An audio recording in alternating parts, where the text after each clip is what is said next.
আমরা যা কিছু করছি জনগণের স্বার্থে করছি, সেটা হলো বড় কথা। কাজে এই জঙ্গিবাদ সন্ত্রাসের স্থান বাংলাদেশে হতে পারে না। পৃথিবীর সবচেয়ে সুরক্ষিত দেশেও জঙ্গিবাদের অস্তিত্ব পাওয়া যায়। উগ্রবাদের বিষ বাষ্প সেখানেও ছড়ায়। বাংলাদেশেও এর ব্যতিক্রম নয়। কিন্তু বিগত স্বৈরাচারী আওয়ামী লীগ সরকার ক্ষমতার মোহে অন্ধ হয়ে এমন এক পাপের বীজ বপন করে গেছে, যার ফলে আজ পুরো জাতি বড় বিপদের মুখে।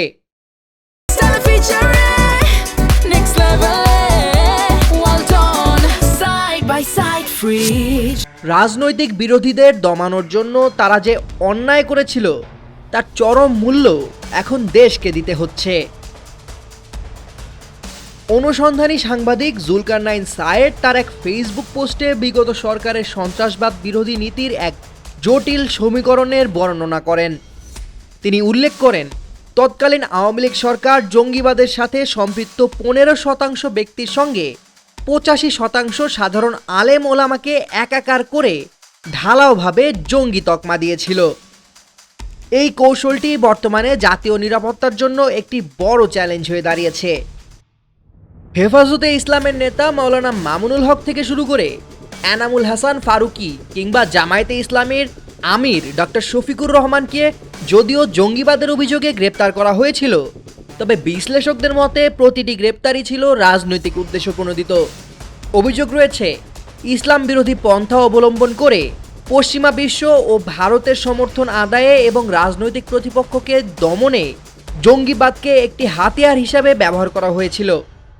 ফলে প্রকৃত জঙ্গি এবং রাজনৈতিকভাবে হয়রানির শিকার আলেমদের মধ্যে পার্থক্য করা দুরূহ হয়ে পড়ে। সম্প্রতি কেরানীগঞ্জের হাসানাবাদে মাদ্রাসায় বিস্ফোরণ বা জঙ্গি সম্পৃক্ততার খবরগুলো নতুন করে উদ্বেগের জন্ম দিয়েছে।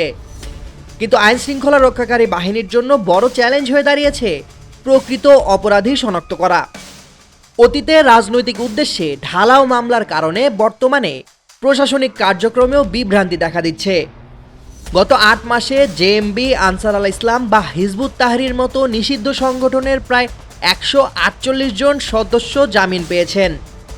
আইনি প্রক্রিয়ায় জামিন পেলেও এদের মধ্যে প্রকৃত উগ্রবাদীদের উপর নজরদারি বজায় রাখা এখন গোয়েন্দা সংস্থার জন্য কঠিন পরীক্ষা।